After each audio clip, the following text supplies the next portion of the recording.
So, going forward, I am going to do a little bit of changes to how we, or at least this doesn't matter for the Twitch side, because Twitch side, we're just going to keep hitting missions up as we do.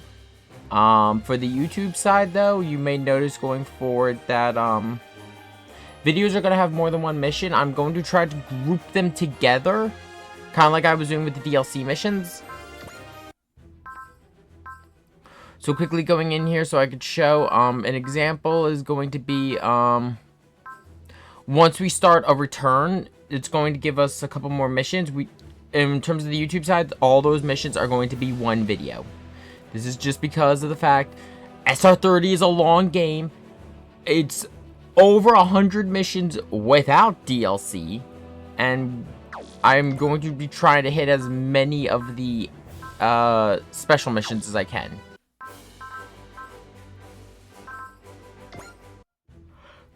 With that, so to give an example though, if I was doing this last time, basically, if I was doing I'm going to hit multiple missions in one video, at least for story arcs, the Magic Knights mission would have also been followed up by a hero and enemy.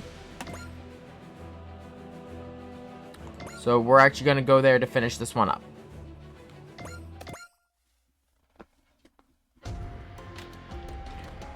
Ah, yes, the Zoldyck Forces Bridge.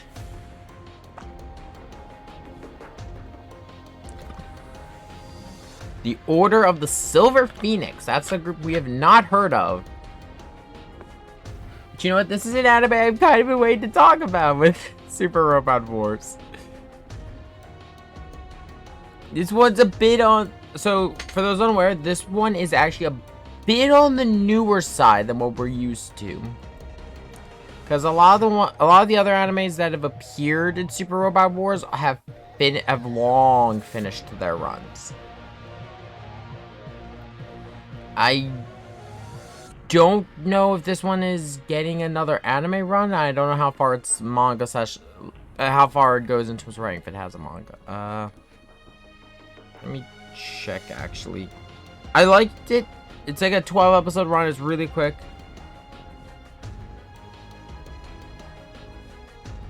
Go. See here, it's got 13 episodes. It was a web novel. Yeah, okay, the original run, at least novelization-wise, is still active today, by the looks of it. So, yeah, this is I think this is the first example of an ongoing series. Because even the DLC characters, for example, Ultraman was done its manga run, it just wasn't done its anime run. And on the side of Shinkelion had a sequel series, but the Shinkelion itself was the one from the movie, so they had a beginning and end point set. Knights of Magic has, I believe only one season. Everything here is one season. Oh, it's going to be the first season. They are in the, I'd like to say, midpoint of the season.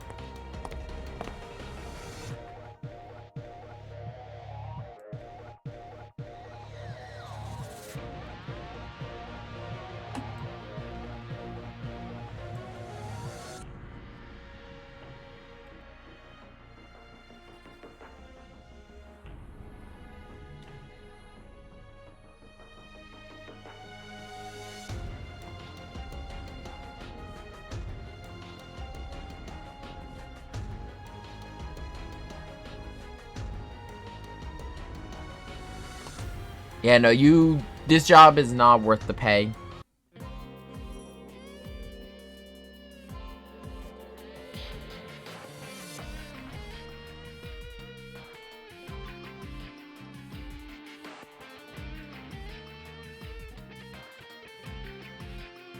At this point, we do have quite a group of robots being built up.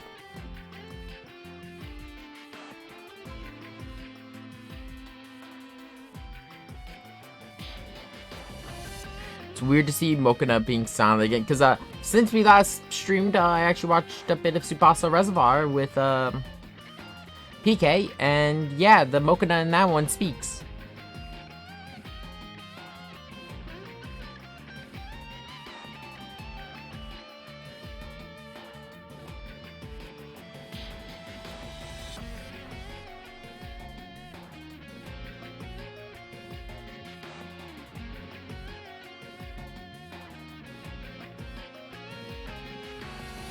Please don't eat Mokina.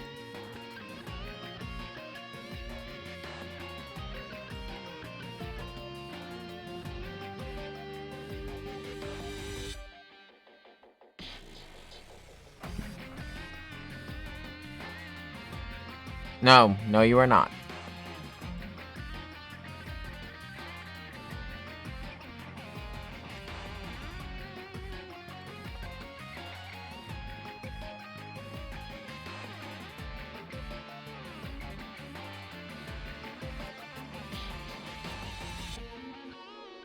He is trying.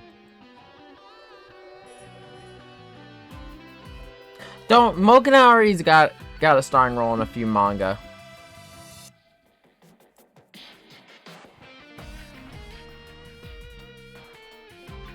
Who is this he?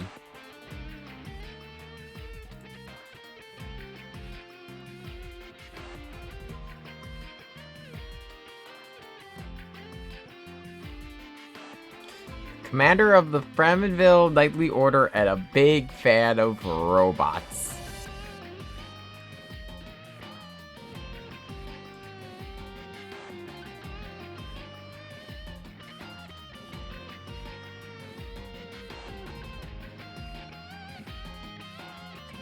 He's never really explained it, because everyone else in Israel doesn't call them robots. They're called Silhouette Knights. He calls them robots.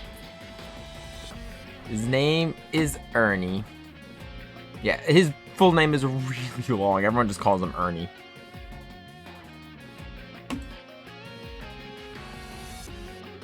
Yeah, no, I wouldn't either. Obsessive or otaku. Yep.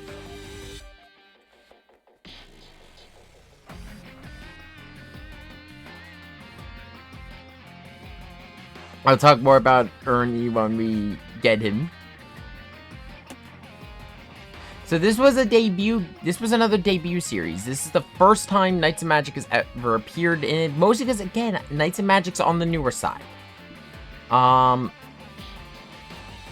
It's also, I think it might be one of the first times for a certain genre in SR. I could be wrong. Oh, actually, no, it's not, because technically Knights of Magic counts as the same genre. It's just the methods are different. Oh, hey, look, Jagans!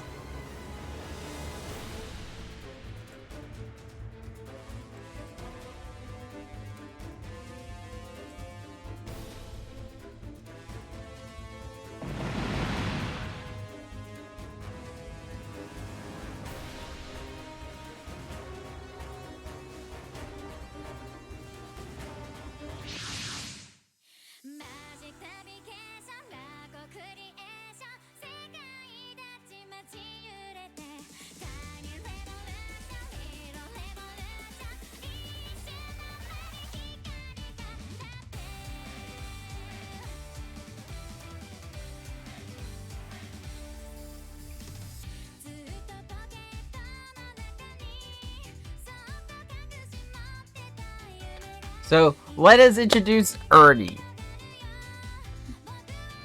Ernie is, interesting.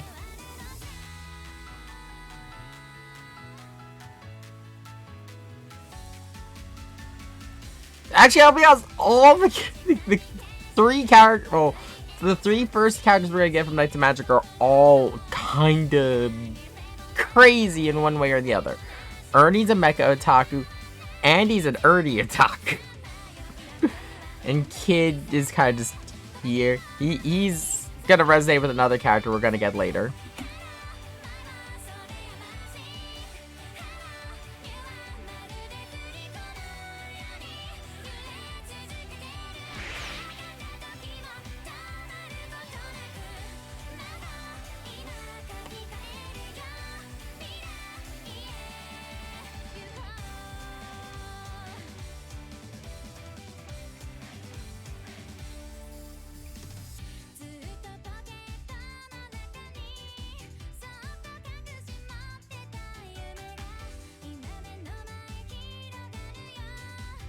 God damn it, Ernie.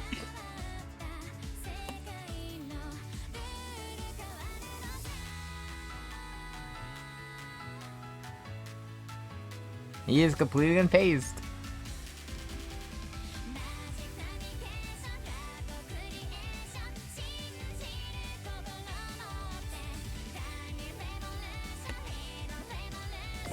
Okay, so both these machines have kind of unique gimmicks. So first off, let's talk about the Ikaruga. The Ikaruga is Ernie's custom-built silhouette knight. Ernie himself he's an isekai protagonist. And he's great. I don't know how else to describe him. Also, his machine does have high-speed evasion, which is, has a 40% chance of just evading an attack. He's also got, as you can see, he's got a lot of different stuff on it. This is a custom-tuned machine. You can also tell he's not exactly normal for his world because of his skills. So, Knight Runner and OSP Commander makes sense, because these are skills related to the world of Knights of Magic.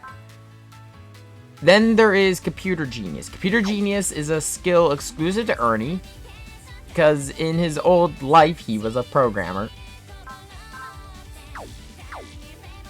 Then we've got the Zendolgo, with Kid and Andy as the pilot. So, interesting thing about this machine. There's the pilot switch. So now if we go into it, Addie's the main pilot. They both have different stats, if I remember correctly, and spirit decks, so it is a good idea to switch between the two.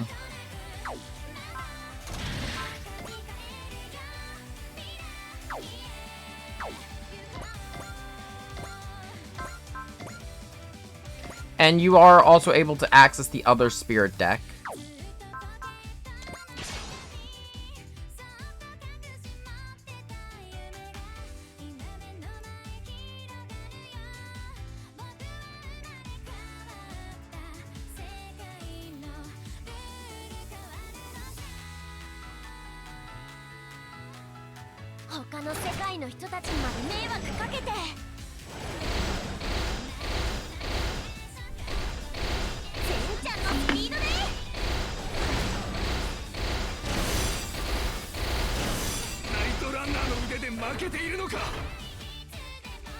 Yes.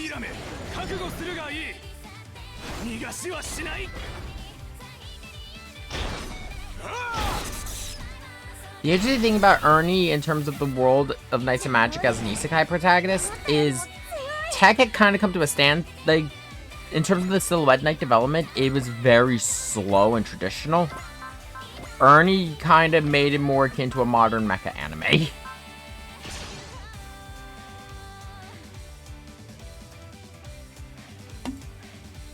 It has robots, that's all I need to know.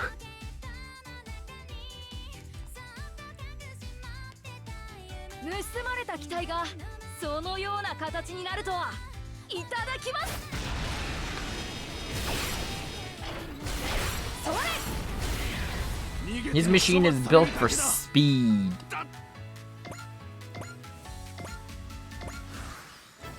I would compare Ernie to a Cross-Ange mech. Really fast, but he's got more firepower behind it than any of the Cross-Ange mechs did.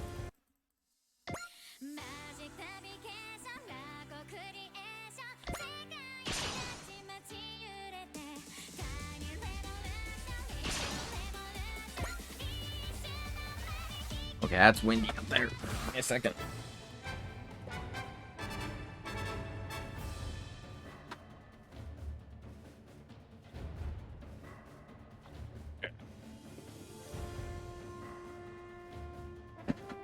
Okay, it's my turn.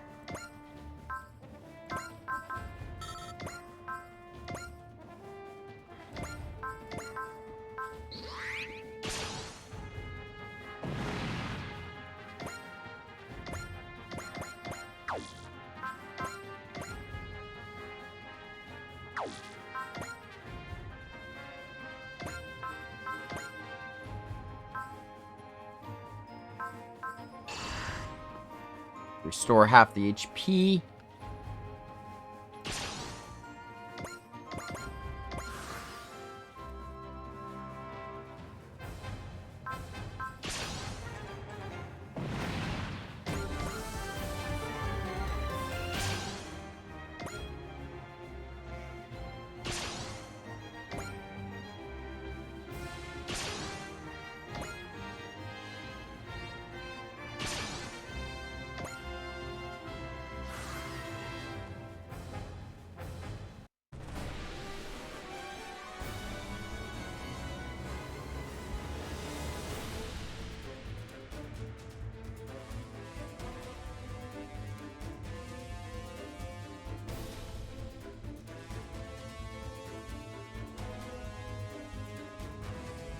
Oh, great.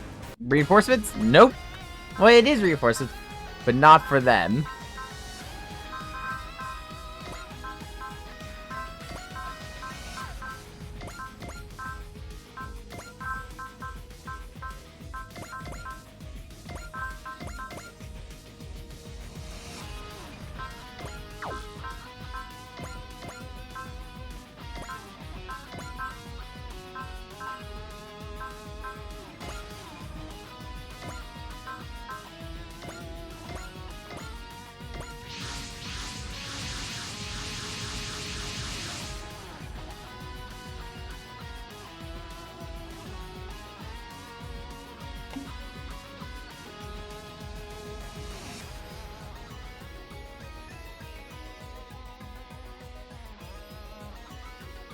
Uh-oh. Uh-oh.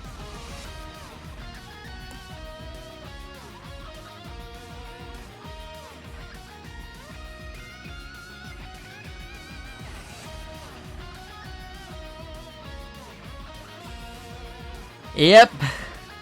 Yep, all custom machines. Yep, this is Ernie.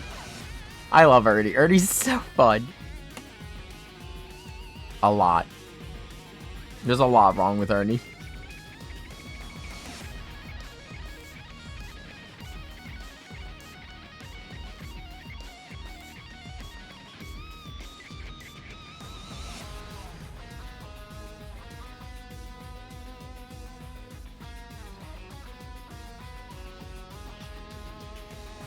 How?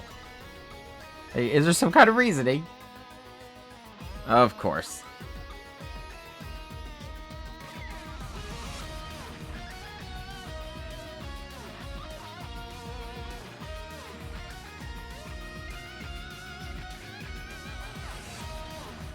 Yeah, no, we did just don't question it.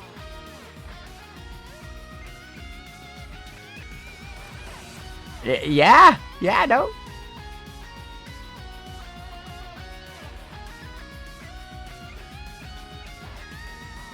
He's multiverse top, but he's done it through dying.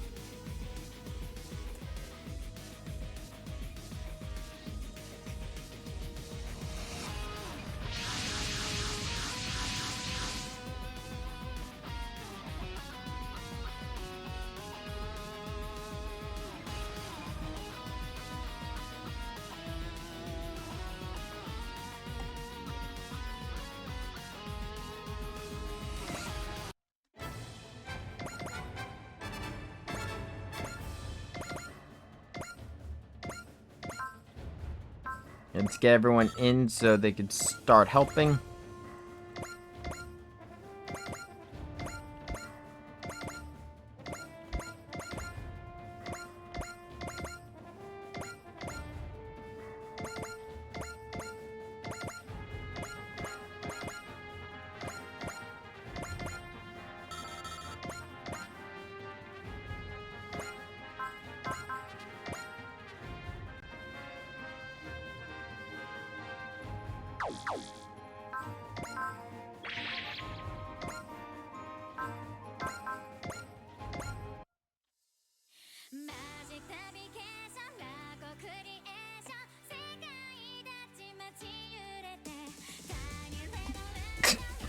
Well, it doesn't want to die because it doesn't want to reincarnate in a world without. Because there might not be robots in that world.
I'm not half fun in games, I'm all fun in games. He's treating war like literally. I believe one of his demands at one point from a surrendering force was, give me all your robots. Just because he wanted the part.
Get them in for some repairs and recharge.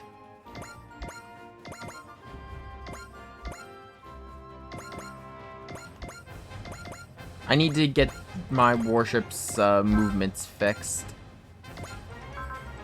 Which mostly means I'm going to be investing in the Drastinger's engines for a little bit. I think I got, if I remember correctly, I got most of the main upgrades I wanted on the ship, so I can live with focusing.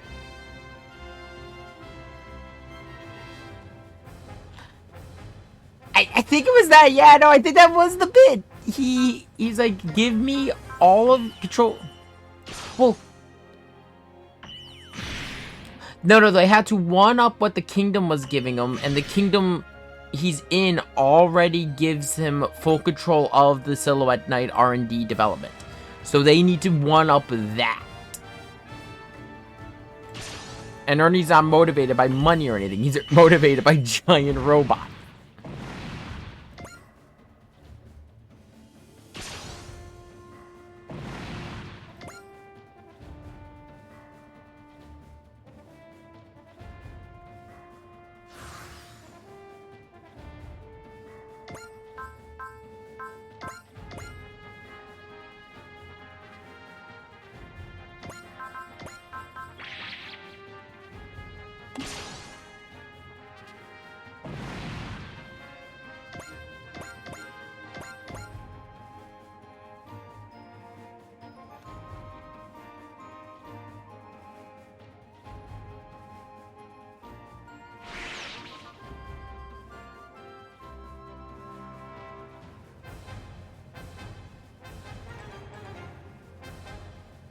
Yeah. They can deal with revenge later.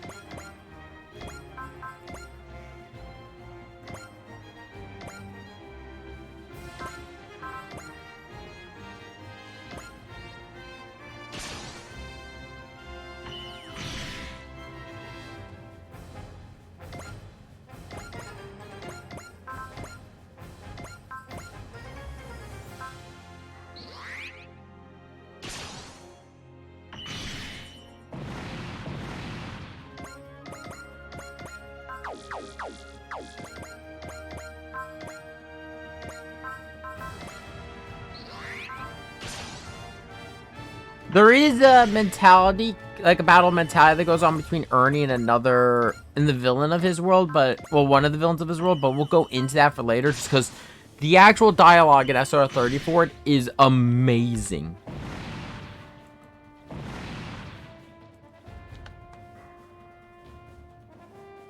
So I don't want to, like, spoil that.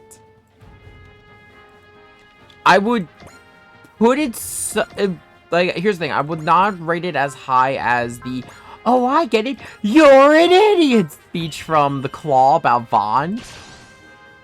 But it's still pretty good.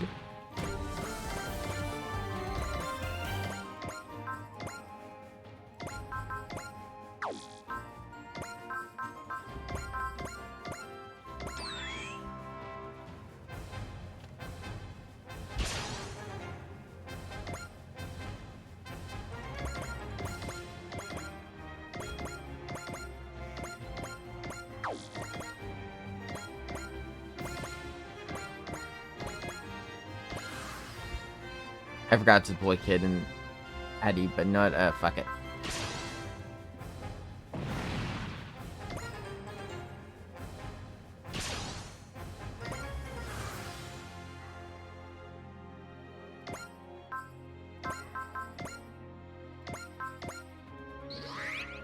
You know what? Because I don't think we've talked about income funnels versus traditional funnels. So I'm actually gonna show them. Traditional funnels use Psycho Frame and use your mind to control them, but the income funnels here on narrative are wired. They're wired controlled funnels. They get a little unwieldy on the battlefield though, because you gotta worry about the wires going everywhere. I'll be honest, I do like the B pack design for the narrative. I think the A pack, so the narrative has 3 packs, A, B, and which are just A, B, and C. A pack is the big thrusters, high speed, high firepower. I like it for what it is, especially during its opening segments, but personally I prefer the B pack's more traditional Gundam appearance. The A pack I would put more on terms of like a light mobile armor.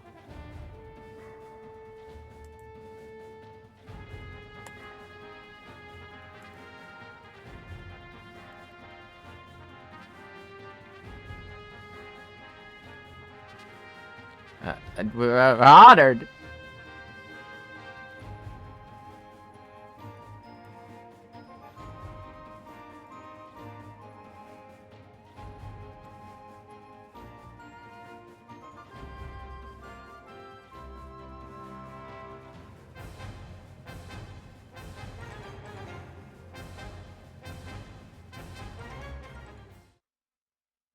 Now for some truly terrifying stuff.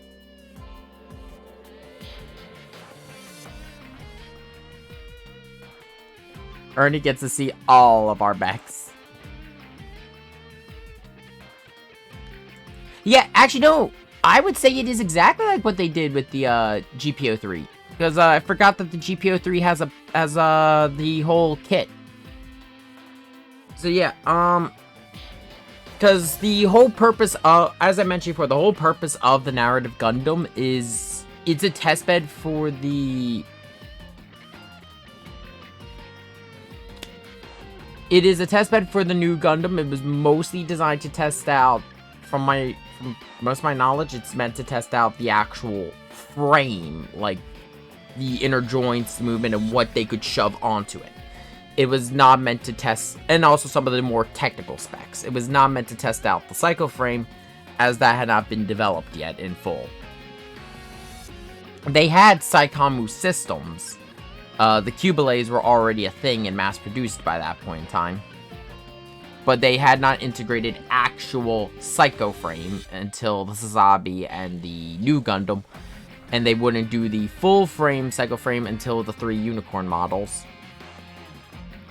And those are a whole other can of worms that are also possibly gods? Possibly.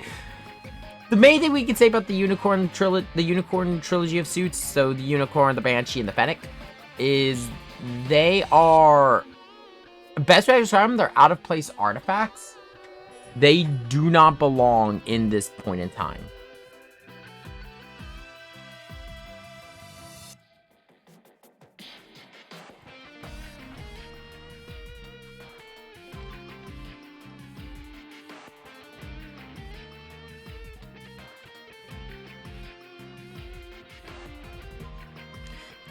Oh, yeah.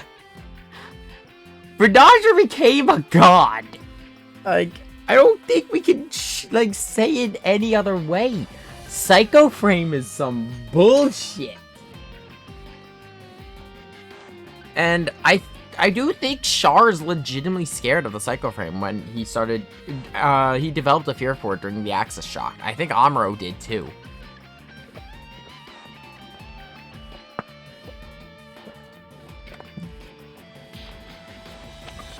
The Psycho Frame conceptually is both beautiful and terrifying.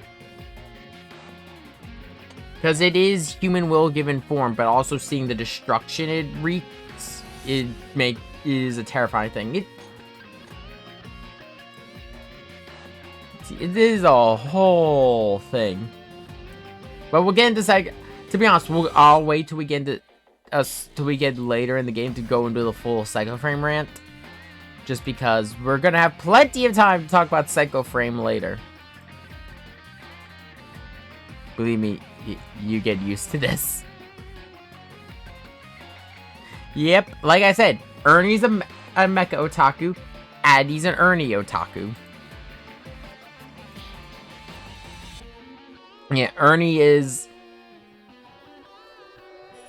So... Knights and Magic doesn't, from what I remember, though it's been, I think, a year or so since I've watched Knights and Magic. Knights and Magic doesn't treat Ernie as, like, you know, having the, it doesn't have the isekai issue of where Ernie's just naturally super powerful at magic. It's more so Ernie is creative with his magic. He thinks about it in a different way. Instead of thinking it the traditional way they do, he thinks it more like computer code, and it just works better for him. But, you know, I'm okay with that more as an isekai concept. It feels a lot less bullshit. So wait, I just realized, why is the chat not updating? There we go.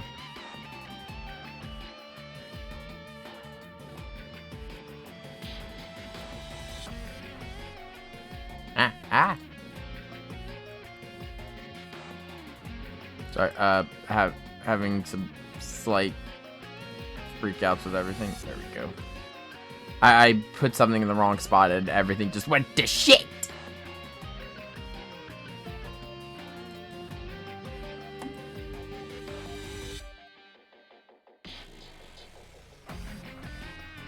Yeah. And that's the thing, as Knights of Magic goes on, Ernie's past life becomes less and less relevant, to the point you could kind of just take out the whole isekai concept as a whole. The only reason the isekai concept works is because of the fact it's just Ernie has a different way of thinking. That's all it is. I prefer that over the more traditional isekais we've gotten recently, where they come in and, you know, they have some god tier skill that makes them better than everyone else, or, you know, high tier magic or something like that. When it's just a different mindset, a different way of thinking, you make them still have to work for it.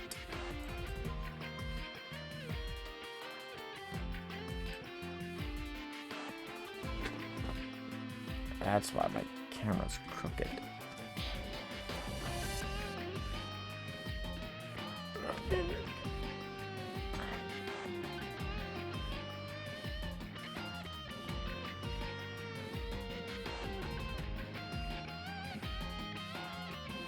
And even then it was still training his mana from a super low age. If anything, that's just motivation.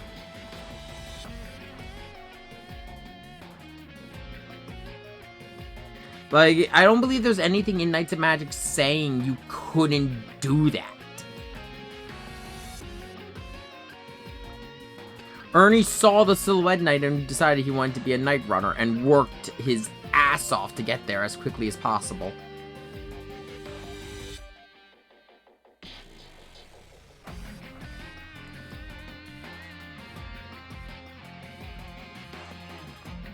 In terms of his development of the Silhouette Knights, it's nothing really crazy. It's just mostly just mindset stuff.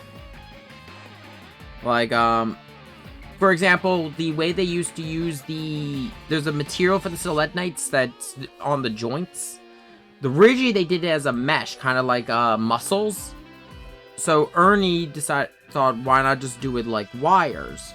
So, for example, high tensile wire, so it's braided as opposed to just meshed out.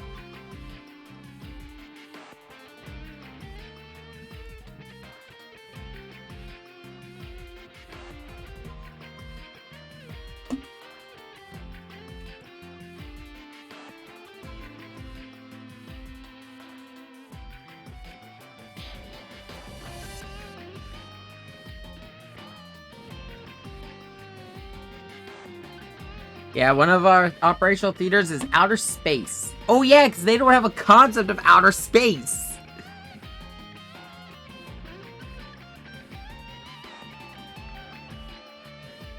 That's a mechanic crew. And what is outer space?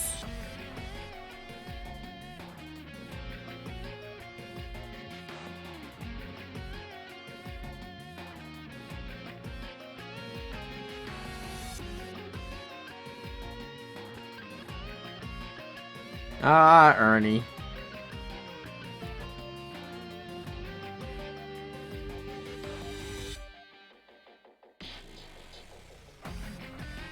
Yep, you get used to it.